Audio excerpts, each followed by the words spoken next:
Blue sky is coming your way. It's a blue sky where we're at today, and I hope it's a blue sky where you are. Welcome aboard, my friends. Welcome to Fishing Without Bait, a lifetime without definitive expectations. And today, as always, I'm joined by my good friend, co-host, and producer of this program, Mr. Mike. Mr. Mike, welcome.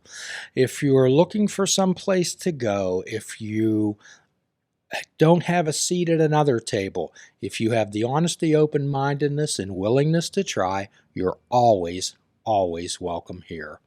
So, Mike, thinking a lot about the individuals that we all deal with in life, and particularly what touches my heart as something that was close to me, is particularly in the adolescent years, which can stretch out for a considerable period of time, when you don't feel a part of, when you feel awkward, when you like a sore thumb and you're always afraid of saying something stupid or humiliating yourself.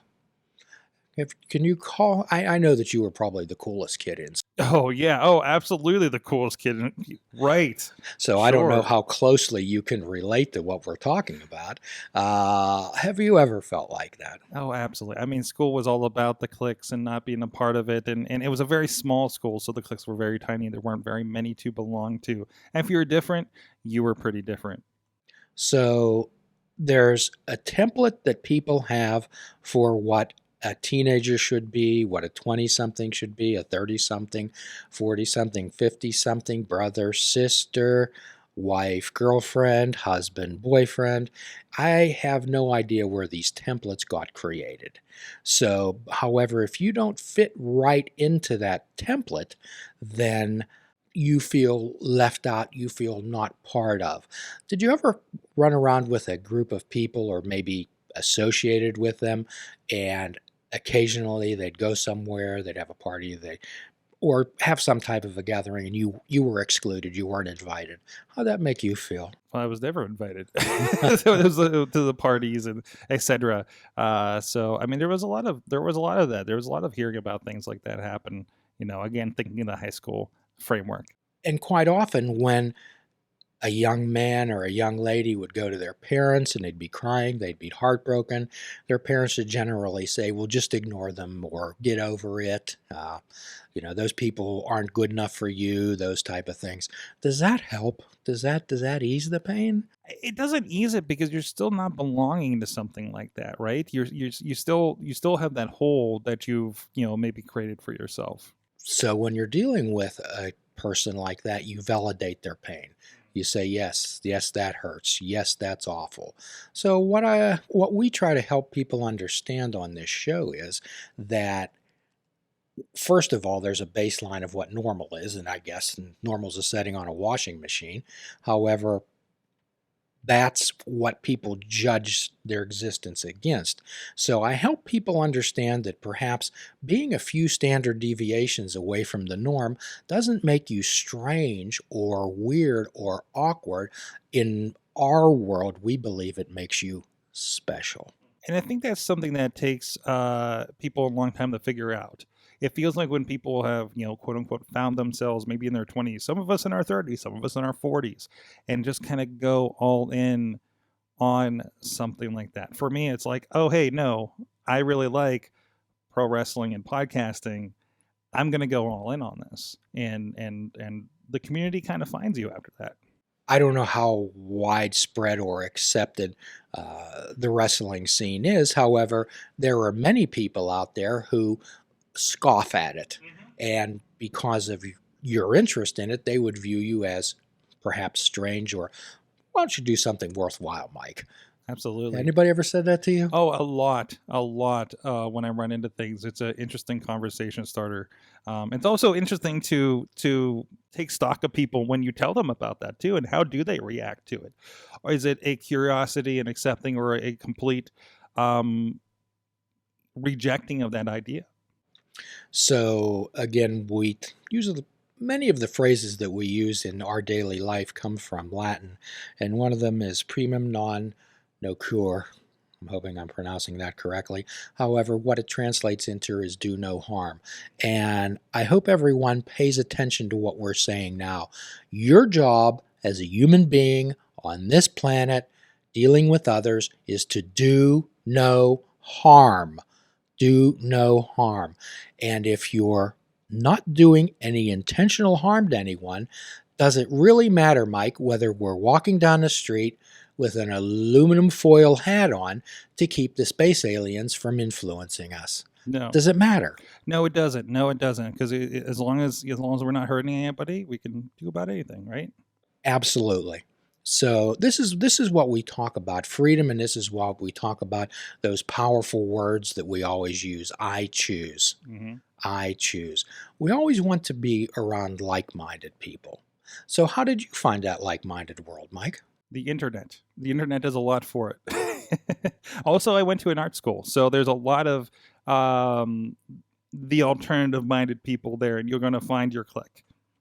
So many times, I'll use this for an example, we want to be in with, I don't know if it's still called the in crowd or the cool kids or this friend group, I guess that now's a word. Mm-hmm. And I liken that to wanting to join a golf league when your true passion is bowling.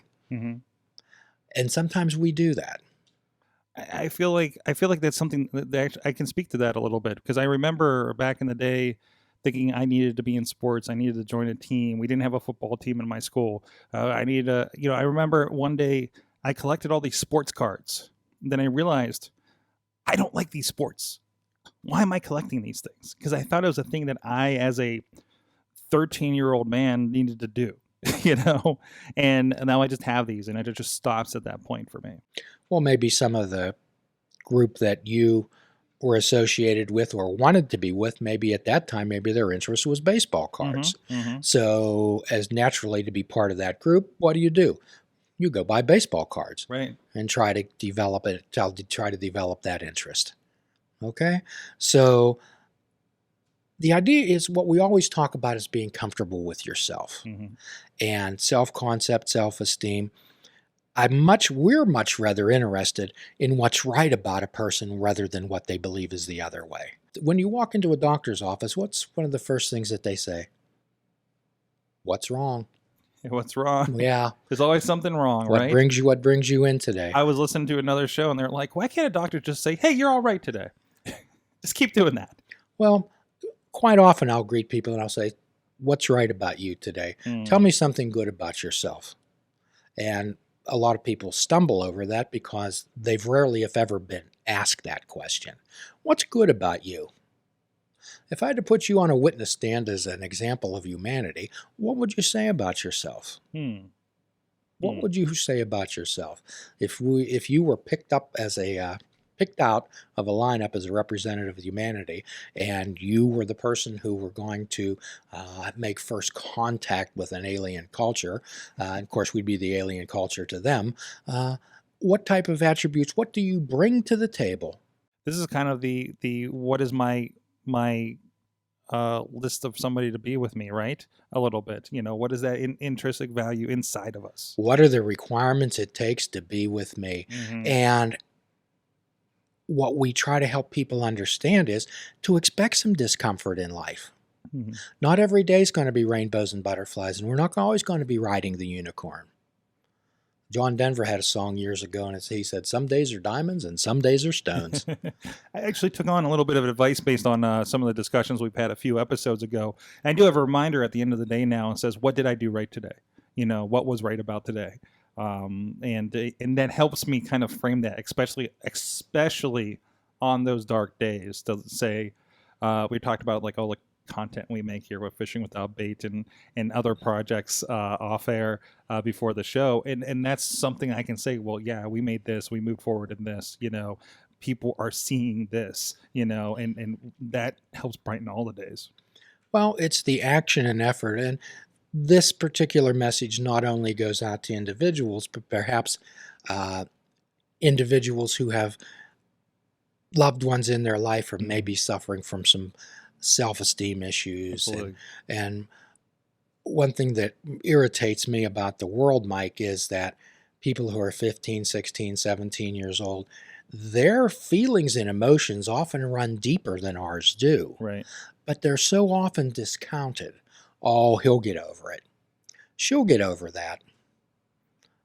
But however, in the moment, they hurt badly. Yeah, that doesn't change the fact, telling somebody, I wish you would just deal with this, right? It's like, well, we all deal with it in different ways, and it takes a different amount of time.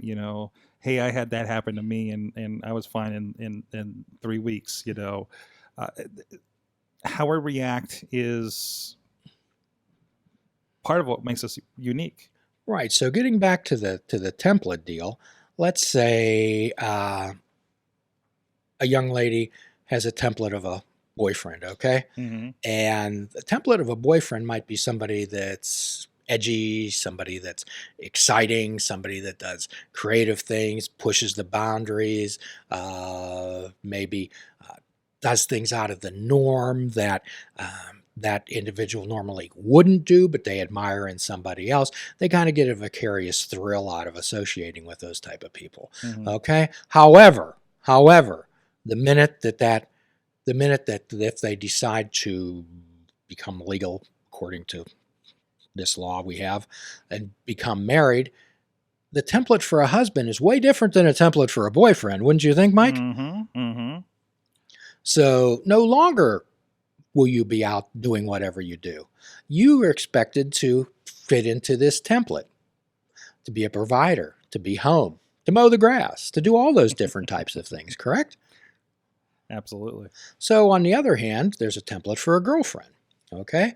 And a lot of guys like their girlfriends are attracted to girls who are a little out there, maybe dress differently, use some colorful language, or do whatever.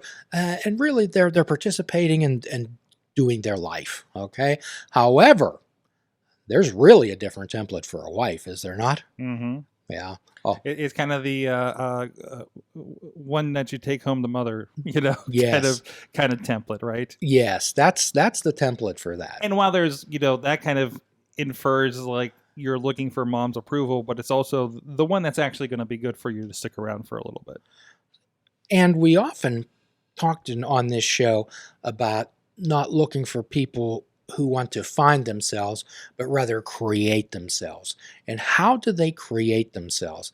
By doing that exercise that you and I often talk about. Mm-hmm. What are the requirements it takes to be with me? I have standards. Now, I may irritate some people out there when I talk about this. However, and not everyone's like this, but some people have fairly large egos because of their position in life. Mm-hmm. Let's say you're in one of the learned professions, okay? And you make an appointment with a doctor, with a specialist, with an attorney, or whoever. How often, Mike, have you been in that room and these individuals act like it's a privilege for you to be in that room? Right. And it's like, well, I'm kind of required to be here for my health. However, who's paying who? Right. Who works for who? It's kind of a detachment of customer service in those fields, isn't it? Right. You're it's an honor for you to be here. Just like, well, you should be happy I'm paying your bill. Yes. It's almost like those facilities make it seem like you ought to be happy to pay this bill. Mm-hmm. You ought to be happy to pay this fee. Well, you're working for me. Actually, those people are actually more or less employees of yours. Mm-hmm. However, at a lot of times, I don't know if you felt this, your voice isn't being heard at all. We've all been in those situations. So what it comes down to is do no harm. That's your basic duty as a human being, Mike, is to do no harm. And if you ask yourself in reflection, am I doing harm? Am I intentionally harming anybody else? Am I treating anybody selfishly or being self-centered? And if you are not, then paint yourself blue, okay? Shave your head. If you're not harming anybody else or putting yourself in an awkward position, then give me a reason. So I don't think people understand that when they feel out of place and they feel awkward and they feel disassociated from the mainstream of what they believe they want to be involved with, keep in mind that there are many other individuals who feel exactly the same way. Exactly the same way. So you enjoy video games. You enjoy wrestling. You enjoy those type of things. So I don't think that you would be joining a chess club, okay? Or going to perhaps poetry readings as a main source of... I was in the chess club, actually. Okay. So today, okay? Or bird watching, all right? Those are all fine activities for people who are interested in them. Isn't it great to sit somebody that are down with somebody that has as much enthusiasm and maybe a bit of knowledge about wrestling? Absolutely. Yeah, it's not fitting your round peg in the square hole in the long run. And you don't have to do that. You don't have to do that. So in wrapping up today's episode, understand that life has templates for every single situation. As a mother, as a father, as a brother or a sister, as a boyfriend, as a girlfriend, as an employee, as a fire person, as anything, okay? However, keep in mind that if you don't fit exactly into that template and you're doing no harm, there are other individuals out there who feel exactly like you do and think to yourself, what's right about me? And your part in this world. Everyone has a need to feel appreciated, Mike. Everyone has a need to feel a part of, to feel that they're contributing. So maybe perhaps that particular group or that particular group of people, perhaps you have nothing to contribute to that. Perhaps you have nothing to be appreciated for. But does that mean that there aren't other groups that you could feel part of? And that you would be appreciated and treated as an equal and respected? In the wrestling community, you are respected. I hope so. Well, I think I have a good idea about that. You have a vast amount of knowledge about the wrestling industry, about scenes, about promotions, a whole lot of things that other people really don't know about. So that puts you in a special position. So if somebody wants to really talk about wrestling, who would they talk to? They talk to you. Then that's your interest. Don't you get a little excited when you're going to a special event or going somewhere? I always do. I wouldn't be doing it every weekend if it wasn't someplace special, someplace happy I want to be. Sometimes I'll take a picture of just the ring before the show and say, this is my happy place. And not as in I want to be in the ring, but I want to be around it, and the theater of it and the excitement and everything that goes with that. And there's other people who feel the same way about maybe going to the opera or going to a ballet or going to a play or going to a baseball game. Absolutely. So, that old saying, birds of a feather flock together. Okay. And the idea is to find your gang, we talked about this many times, to find your tribe. Okay. So my suggestion is to find your tribe and what are the requirements it takes to be with you.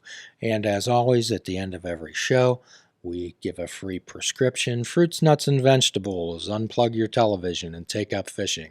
And for a truly mindful experience, we suggest that you fish without bait. Do a kindness for another, do a kindness for yourself. Forgive yourself, forgive another. Till all are free, none are free. Namaste.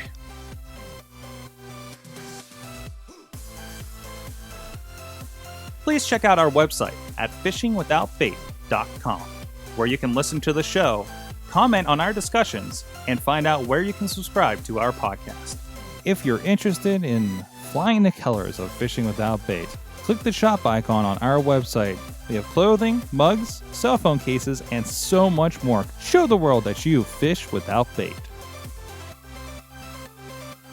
This show is a member of the Sorgatron Media Podcast Network. Find out more at sorgatronmedia.com.